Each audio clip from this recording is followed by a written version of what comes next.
بسم الآب والابن والروح القدس الإله الواحد آمين. موضوعنا إرادة الله قداستكم. عاوز أكلمكم في موضوع اسمه اعرف نفسك، لأنه أحيانا الواحد ما بيبقاش فاهم نفسه كفاية. وأنا مش هتكلم من جانب نفساني لأنه ده كتر في السوق وفي رأيي سلاح ذو حدين، لكن عاوز أتكلم نفسك في نظر المسيح شكلها ايه. لأنك ابتدينا امبارح بأول موضوع كان ماذا أنت رائن؟ أنت شايف إيه؟ هي نفس الفكرة هكملها دلوقتي. أنت شايف نفسك إزاي؟ لأنه نظرتك لنفسك هيترتب عليها حاجات كتير قوي في بقية عمرك، ودي اللي ممكن تحدد اتجاهك إن كان للقداسة أو تطلع من الحياة بلا معنى. في الأول في تعبير ينسب للقديس الأنبا أنطونيوس أبو الرهبان، يقول اعرف نفسك جيدا تعرف الله. وده غالبا كان مقصود به إذا كانت صورة الله فيك، وصورة الله دي مش في الجسد، خلي بالكم، لأنه قال ذكرا وأنثى صورة الله، فالأنثى زي الذكر الاتنين صورة الله، فكان يقصد النفس البشرية، النفس اللي ميالة للحب والخير والجمال والأبدية هي دي اللي متعملت على صورة الله. فقال لو عرفت نفسك كويس هتعرف ربنا. انت جواك حاجات بتشاور على ربنا ببساطة، زي انك انت تميل للخير بطبيعتك، تحب الحب، تحب الجمال، تحب الإبداع، تحب انك ما تموتش، تحب الحرية. طب ما كل ده اسمه ربنا في الآخر.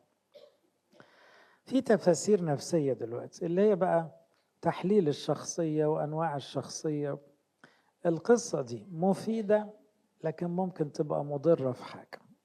أنا غرقت في القصة دي من 20 سنة وخدت وقت مني كتير قوي، والنهاردة بتراجع شوية عن التفسيرات النفسية الزيادة للنفس البشرية. ليه؟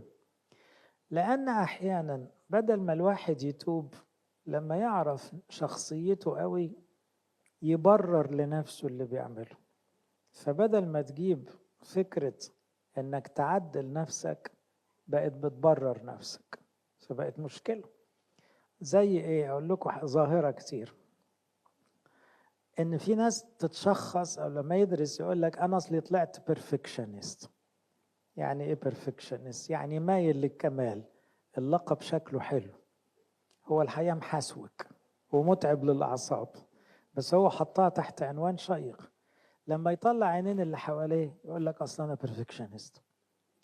طب ما انت بتغلط، ما انت تعب الناس، ما انت ما بيعجبكش العجب، ما انت بتدقق بزيادة في حاجات ما تستاهلش. هو مش هيصلح في نفسه، اصله مستر بيرفكت. فاهمين الفكرة؟ فبدل ما تساعده يتغير هي حللت له او بررت له التصرفات. وهكذا واحد مثلا يطلع شخصيته يقول لك اصل هو اجتماعي، من الصفات الاجتماعي انه رغاي، فخلاص لو حد قال له انت بتتكلم كتير يقول لك اصل انا اجتماعي. ايوه يعني طب نعمل لك ايه دلوقتي؟ ما انت دوشنا، طيب ما هو المفروض تسكت شويه. فهو مش هيحاول يغير في نفسه. ليه؟ شخصيتي كده. الحقيقه ده عكس اللي قاله المسيح، لانه الكتاب بيقول تغيروا، وحطوا قدامنا جمال المسيح. كلنا عاوزين نوصل للصوره دي، القداسه يعني نرجع لصوره المسيح الكامل. فأحيانا يكون أنواع الشخصية، أحيانا أنا مش بلوم بس بقول أحيانا ينتج عنها إن الواحد ما بيغيرش في نفسه وبيبرر تصرفات. ساعات تبقى الواحد بيعذر نفسه، بيراعي مشاعره بالزيادة، فتلاقيه دايما عنده أعذار، بدل ما يتوب بقى يحط أعذار، ودي تعطل التوبة. كمان مع الاتجاه العلم النفس أو الكونسلنج الزيادة تلاقي تعبير اقبل نفسك زاد قوي. هو الحقيقة المسيح ما قالش اقبل نفسك، ما جاتش في كلامه اقبل نفسك. هو المسيح جه في كلامه انا قبلك، انا بحبك، ولما احبك هتحبني فتتغير. لكن ساعات اقبل نفسك يكون معناها عند بعض الناس يعني you need not to change, be yourself. يعني اغلط وخلاص ما تلومش نفسك. الله، لا مفيش حاجة اسمها كده. اغلط توب، صلح روحك، ما تكرهش نفسك. ده موضوع معاهم حق فيه، بس الحقيقة قبول النفس ينتج عنه أحيانا تغطية على الخطأ. العيوب في التفسيرات دي كمان إنها ما تركزش إن المسيح هو اللي بيغير النفس. ممكن تركز على الطرق النفسية والذهنية في تغيير النفس. طب ده كلام العالم، بس احنا عندنا إيمان إن المخلص ربنا يسوع هو الوحيد اللي يقدر يغيرني، وكلنا عارفين كده، بدوني لا تقدرون أن تفعلوا شيء. من عيوب التفاسير دي ساعات تجعلك تتقبل وضع الفساد تحت ألقاب، يعني مسميات معينة، لكن في الآخر الحشو ده غلط. فممكن يحصل نوع من تحليل الخطأ تحت مسميات نفسية. أنا مش بقول الدراسات دي غلط، بس أنا بقول لو ما كانش الواحد واعي وفاهم روحيا الحاجات دي، ممكن تبعده عن المسيح، تبعده عن التوبة، تبعده عن سكة الخلاص من غير ما يحس. المشكلة الأكبر كمان أن ظاهرة الانشغال بالكونسلنج الزيادة واللايف كوتشنج والدراسات النفسية والتنمية البشرية، الظاهرة اللي زادت دي زودت في رأيي الإدانة، على عكس ما كانوا يقصدوا. هم كانوا قاصدين نعذر بعض لأن الشخص ده تركيبته فيها الحتة دي عالية فاعذره.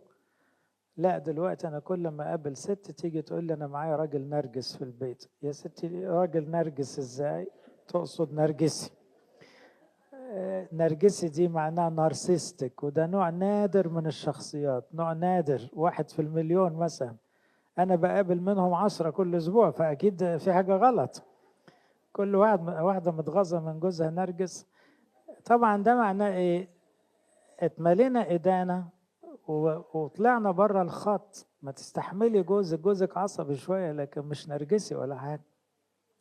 وانت كمان عندك عيوب وبتستفزيه ومش واخدة بالك.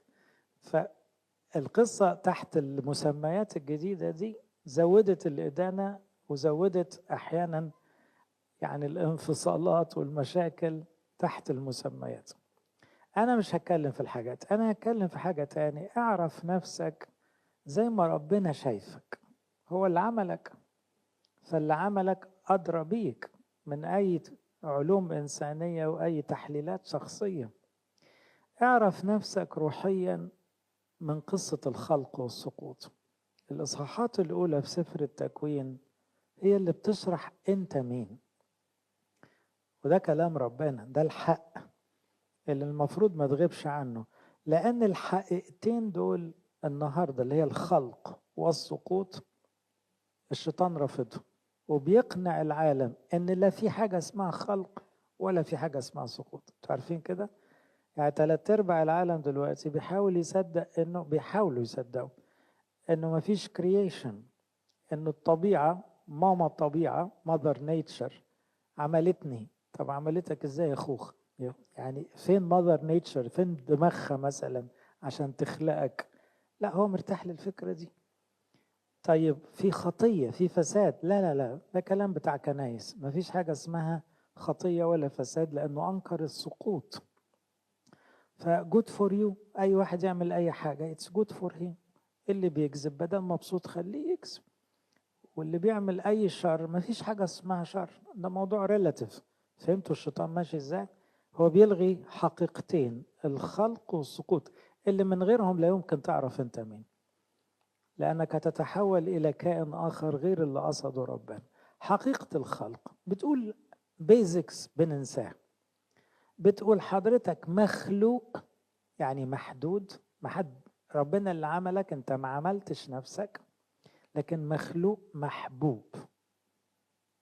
دي في حد ذاتها تعالج حاجات كتير جدا في حياتنا. انت مخلوق مش خالق. يعني ايه؟ يعني ما تقدرش تعمل حاجات كتير، ده طبيعي. لو انت ربنا تقدر تعمل اي حاجة، لكن انت مش ربنا. فالعجز البشري مقبول. كونك بتيجي في لحظة تقول مش قادر، دي مش حاجة غريبة. وما تزعلش ربنا ليه؟ لأن هو عارف كويس إنك ما تقدرش على حاجات كتير، فدي ما تزعلوش. على عكس ما احنا بنتعب نقول أنا مش قادر فده مضايقني، ما هو مضايقك لأنك مش عارف نفسك. أنت مش قادر دي كلمة طبيعية في القاموس البشري. أنت مخلوق مميز، أنت لا شجرة ولا تعبان ولا قرد، ولا أنت صورة الله. أنت تميزت إنك كائن مختلف عن كل الخلائق، لأنك هتكلم ربنا وهتتصاحب عليه، والوحيد اللي معروض عليه يعيش للأبد. الإنسان خلق خالدا، كلام سفر الحكمة، والموت ده دخيل، الموت الذي دخل إلى العالم، لكن أنت اتخلقت عشان تخلد، تعيش للأبد. الحيوانات لا بتموت، الشجر بيموت، أي حاجة في الطبيعة ليها نهاية. الإنسان نفس الإنسان خلقت أبدية، وده إيمان أن النفس مش بتموت. النفوس حتى اللي فات عليها 1000 سنة عايشة لسه. يبقى كل ده الواحد بيعرف نفسه من المعطيات دي، وده بيخلينا مختلفين جدا. عارفين الأفكار دي ببساطة تخلي نفسك غالية جدا أكتر من جسدك. الجسد هيموت لكن النفس ما تموتش. يبقى اللي مركز مع جسده مغفل، لأنه إن كان إنساننا الخارج يفنى الداخل لا يفنى، يتجدد يوما فيوما. فيعني النفس أغلى كتير من الجسد. كمان حقيقة الخلق تدعوك إنك تكتشف حقيقتك من حقيقة ربنا. أصلا خلاص احنا مرتبطين بربنا لأننا صورته ومثاله. فأنت لما بتشوف فيك جمال، ده جمال من ربنا. تشوف فيك حب، ده حب من ربنا. تشوف فيك خير، ده الخير ده من ربنا. تشوف فيك إبداع وتفكير وتحضر، ده بتاع ربنا. تشوف فيك حرية مطلوبة لأن ربنا حر. بتشوف فيك ميل للقداسة، perfection، كويس، ده كل ده من ربنا. ادي نفسك، ادي الاصل. وبالتالي لما واحد الشيطان يقول له انت وحش قوي، يقول له انت كذاب. انا مش وحش قوي، انا صورة الله. انت ما حدش بيحبك، كذاب و60 كذاب، ده ربنا نفسه بيحبني. وبالتالي احنا ساعات نعيش في اكاذيب وننسى الحقيقة، وبالتالي ابقى مش عارف نفسي. في ناس كتيرة بيسموها دلوقتي في الكونسلنج، انا مش ضده على فكرة، السيلف ايمج، الصورة الذاتية. في ناس متحطمة نفسيا لأنها اقتنعت إنها فاشلة أو مرفوضة أو ملهاش لازمة أو خايبة أو غبية. هي اقتنع، بس الحياة دي كل ده كذب. ربنا ما عملش حاجة وحشة زي كده. أنت كويس، أنت محبوب، أنت مدعو للقداسة، أنت مختلف عن كل الخلائق، ومفيش حد زيك. مفيش حتى في البشر، لأن ربنا ما عملش واحد زي التاني، وكل واحد لوحده جميل قوي وغالي جدا. هي ده بقى المعرفة السليمة. بس ما تكملش على كده ليه؟ حقيقة السقوط بتقول لك بس في تشوه حصل، في مشكلة حصلت. الجمال ده كله مش شايفينه ليه؟ لأن في حاجة اسمها السقوط. لما آدم وحواء غلطوا اتعروا، حسوا بالعري. ولما البشرية كلها سقطت وكل واحد فينا بيغلط، في تشوه. انت ما بقتش طيب قوي زي ربنا، ما بقتش حنين زي ربنا، ما بقتش عاقل قوي زي ربنا، ما بقتش ميال للخير قوي زي ربنا. التشوه حصل، ما نقدرش ننكره. ده اللي نسميه شر او فساد او خطيئة. بدليل ان كل انسان دلوقتي ما يقدرش ينكر حقيقة انه رايح يموت. الحقيقة الواضحة بقى اللي ما حدش بيعرف ينكرها، انه ايا كانت التفسيرات، الموت قدام عينينا بيحصل كل يوم. اذا كل انسان ضعيف وفاسد. بص انا قلت حاجة وكأني بقول عكسها دلوقتي، هم مش عكس بعض، هما الاتنين مكملين بعض. انت حلو، مميز، محبوب، مفيش زيك، بس ضعيف وفيك شر ورايح تموت. كل ده صح، وهيجي الحل دلوقتي. لانه ما ينفعش تنكر دول، لا ده انت لازم تشوف الحل في الاخر. خلاصة الكلام، اذا انا كائن رائع، اتسرقت، اتنهبت، تلوثت، تشوهت، دخل لي فيروس، محتاج مخلص، محتاج شفاء، محتاج علاج. لكن أنا مش وحش، أنا في الأصل حلو. الكلام ده على كل إنسان مهما كان. وده اللي الإنجيل قاله، قال الجميع زاغوا وفسدوا، جميع بدون استثناء، أطفال وكبار وكل الأجيال، ليس من يعمل صلاحا، ليس ولا واحد. وابتدى يوصف قد إيه في شر في العالم. إذن في حالة في العالم اسمها الهروب من الحقيقة، مغلفة بقى بعلوم إنسانية، بموضات، بجمال خارجي. الناس بتركب عربيات فارهة كأن طبيعتها البشرية هتختلف، والبني آدم هو البني آدم. لو راكب عربية ب20 مليون أو ماشي على رجليه هو بني آدم، ولابسة فستان مش عارف بإيه ولا كم، هي في الآخر بني آدم. هي نفس المشكلة، حلوة قوي بس مريض. طيب بدل حلو ومريض ندور على الدواء. ادي القصة كلها. إذا رفض الخلق بيخلي الإنسان مرتبط بالأرض. يعني ليه إحنا دايما ضد الإيفولوشن، إنه يعلى قوي ويقول قال يعني التطور لغى ربنا؟ مفيش حاجة اسمها كده حتى في العلم. لأنه لو اتلغى أصلك السماوي إن ربنا هو اللي عملك، اتزرعت فيك إنك أنت زيك زي أي كائن بيدفن ويموت، ومفيش حاجة اسمها نفس، ومفيش حاجة اسمها حياة أبدية. فلنأكل ونشرب ليه؟ غدا نموت. ودي خطة الشيطان، عاوز كل الناس تركز في اليومين، يأكلوا ويشربوا ويتلذذوا بأجسادهم، وكأن مفيش حاجة اسمها لا نفس ولا حياة أبدية. دي مصيبة. وعلى فكرة الجيل كله اللي طالع واقع في الحتة دي بدرجات، حتى منهم الكويسين. بقت فكرة اللذة اليومية هي دي أهم حاجة. enjoy الفن هدف خطر. ليه؟ لأن لو الحياة الأبدية ما بقتش هدف، احنا ما فرقناش عن حيوانات بتتحرك بغرايزها بحثا عن لذة، وفي الآخر مصيرها تراب. وطبعا بيحاولوا يقنعوا ان الأصل ما بقاش ربنا، بقت الطبيعة، فبقت أخلاقنا بتتاخد من عالم الحيوانات. صدقوني في بعض الحيوانات أخلاقها أعلى كتير من البني آدمين. مرة بتكلم مع واحد ملحد عنده كلب، فقال لي انت عارف ان اخلاق الكلب بتاعي احسن من اخلاق 90% من البشر؟ قلت له انا موافق، انا موافق. لان 90% من البشر اعتبروا اصلهم لا مؤاخذة زي الكلب، لكن 10% اللي معتبرين اصلهم ربنا والسماء لازم اخلاقهم تبقى اعلى من كده. فهو بيقول الكلب اخلاقه كويس. طبعا احنا في زمن لما تشوف كمية الحروب والتحرش والبشاعة بتاعت الشر في عالم الحيوانات، ساعات يبقى أرقى. ده كل ده لعبة شيطان. لكن لما ترجع للأصل، لا طبعا الإنسان فوق كل العالم ده والكائنات دي كلها. رفض السقوط بيخلي الناس تحلل الغلط، يبقى الغلط اللي في العالم نورمال. وكلكم عارفين النورماليزيشن اللي شغالة في الدنيا، تقنين كل ما هو شر.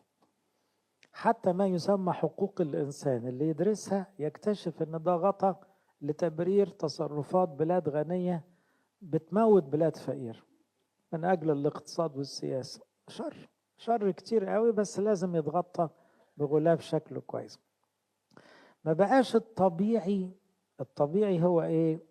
الطهارة، الاستقامة، الحق، الصدق، النقاوة، الحب، الخير، الجمال. الكلام الطبيعي ده ما بقاش هو الطبيعي. بالعكس بقى الطبيعي عند ناس كتير كل ما هو غلط. بصوا قد ايه الشيطان برطع في الدنيا، عشان كده سماه المسيح رئيس هذا العالم، ضحك على الناس كلها. طيب هو في حل؟ انا شكلي ضايقتكم ولا ايه؟ هديكم الحل. احنا عندنا حاجة اسمها اخبار السار، الجود نيوز. ايه الجود نيوز؟ طلعنا ما فيش فساد؟ لا في فساد. طب امال ايه الجود نيوز؟ الجود نيوز انت حلو قوي، حصل مشكلة او مرض او لخبطة، جه حد يصلح. مين ده؟ هو اللي خلقك عشان بيحبك، جاي يشيل المرض ويصلح الفساد ويرجع الحياة الأبدية اللي راحت. ادي المسيحية، ادي إيماننا. وده يأكد لك انك طلعت مهم جدا وغالي جدا بأمارة ايه؟ ان ربنا نفسه جيب نفسه يحل مشكلة الإنسان، وهتكلفه كتير كتير قوي من أجل غلاوة الإنسان. يبقى كل ده يرجعني لفكرة انت عرفت نفسك، عرفت قد ايه انت غالي، انت مهم، عرفت قد ايه انت محبوب، عرفت انه السماء طريقك الطبيعي، لان اللي خلقك عاوزك في السماء. ما خلقكش تموت، وما خلقكش تتشوه، وما خلقكش عشان تنزل لعالم الحيوانات، ده عمل الحيوانات عشانك. وبالتالي لو أدركت دي هتلاقي نفسيتك اختلفت، ومش هتقبل تعيش بأخلاق التشوه اللي حواليك. الأخبار السارة تتضمن أخبار سيئة. يعني إيه؟ حالة الإنسان مزرية، أيوه. في شر طبعا، في خطية أيوه، في موت مظبوط. طيب في حل؟ أيوه في حل. عارفين زي إيه يا جماعة؟ إحنا في مصر غير أمريكا في الطب في حاجات، أو على الأقل زمان عشان ما حدش يزعل. كان لما المريض يبقى عنده مرض صعب، الدكتور يتفق مع الناس يقول لك إيه؟ ما تقولولوش. فالمريض يدخل للدكتور يقول له عندي ايه؟ انت زي الفل. فالمرحوم اللي كان زي الفل مات، بس ما قالولوش. في امريكا لا، انت عندك مرض وخطير. السؤال اللي بعده على طول، في علاج؟ هو ده الخبر الحلو. لو ما فيش علاج فعلا خبر كئيب، تقولوا ما تقولوش ما كده كده محصلة بعض. لكن الخبر الحلو، انت عندك مرض خطير لكن في حل، وحل مضمون. وضحت الفكرة؟ هذه الأخبار السارة اللي عندنا. احنا مش بنقول العالم ده حلو، احنا بنقول العالم وضع في الشرير، العالم كله شر، لكن عندنا الحل. فين؟ المسيح. مين ده؟ اللي خلقني. طب هيعمل ايه؟ هيجي يحلها بطريقته، لأنه يقدر يحل أي مشكلة. طب هيعمل ايه؟ هيشيل كل الفساد اللي دخل بما فيه الموت، ويرجعني للحياة الأبدية اللي كان قصدها من الأول. يبقى هل تقول للمريض مرضك خطير وقربت تموت؟ لو قلتها قول وراها ايه؟ الخبر الحلو في علاج وشفاء للي عاوز. هي كما if you desire if you like، يعني انك انت بتختار بعد كده آه، النتيجة النهائية. اذا اصدق اللحظات في حياة الانسان هو لما يحس بالعجز الانساني. بحب قوي النص اللي قاله بولس في رومية 7. بولس ده فيلسوف بس واقعي جدا. ويحي أنا الإنسان الشقي. معناها إيه؟ أنا زهقت من نفسي، أنا مش عارف أعالج نفسي، أنا مش قادر على الموت، أنا ريحة الموت في جسمي، الشر اللي جوايا ده أنا مش قده كويس. هو بيعترف بحالة كل البشر، لكن بعدها بيقول إيه؟ أشكر المسيح. لأن هو بيعترف إن في مرض لكن عنده الدكتور. زي الابن الضال. الابن الضال في لغة القديسين هي البشرية كلها، كلها ضلت، كلها طلعت من بيت أبوها، كلها اختارت عيشة الخنازير، كلها اتذلت. بس الابن الضال العاقل رجع يقول ايه؟ كفاية كده، أنا هرجع لأبويا. بس قبل ما يرجع كان أبوه خرج له، يعني جاله لغاية عنده، حضنه، دخله، رجعه، ظبطت الدنيا كلها. أذهب إلى أبي وأقول له أخطأت. ليه كنيستنا بتحب سر الاعتراف؟ لأن لو الواحد ما اعترفش قدام ضميره إن في مشكلة، يبقى عمره ما هيخاف. لو ما لقاش مرض جواه يبقى هيموت بالمرض. لكن لو وافق أنا مريض ومحتاج علاج، نبتدي العلاج، والعلاج مش صعب لأنه في الآخر إيدين ربنا. إذا نحن نبشر بالخلق وأيضا نبشر بالسقوط والفساد والدينونة. يعني إيه؟ بنقول كل حاجة، بنقول إحنا اتخلقنا ليه، واللي حصل ايه، والحل ايه. عشان كده ساعات نشرح الخلاص كله 3 محطات: البداية، المشكلة، العلاج او النهاية. ادي كل اللي بنقوله، ومفيش ولا واحدة منهم ما نقدرش نقولها، لانه لو انكرت واحدة يبقى احنا بنضحك على نفسنا. لو قبل الانسان حاله، ودي محاولات العلوم الإنسانية، إن الإنسان يقبل حاله ويطور في نفسه عشان اليومين دول. الحقيقة احنا مش باصين على اليومين دول، اليومين دول هيعدوا كده كده بالطول بالعرض، هيجروا ويخلصوا. هنا يبقى ما فيش قيمة للخلاص. فاكرين لما بولس قال لو كان لنا رجاء في هذه الحياة فقط نحن ايه؟ أشقى جميع الناس. ولو لم يكن المسيح قد قام يبقى كل كرازتنا باطلة. احنا بنقول ايه؟ لو ما فيش قيامة وحياة أبدية خلي كل واحد يعيش براحته بقى، ما فيش فايدة. لو الإنسان ما حسش بالخطورة، بقسوة المرض الروحي، بعبء الفساد والشر، مش هيدور على العلاج. عشان كده احنا بنخاف قوي من تقنين الشر، فاهمين؟ محاولة ان الكذب يبقى شطارة، وان الكبرياء يبقى ثقة بالنفس، وان العلاقات اللي بره الجواز دي كبر دماغك. هو الحقيقة النتيجة ان الموت، ان المرض بيزيد والموت جاي، لان ولا واحد من دول هيدور يخف.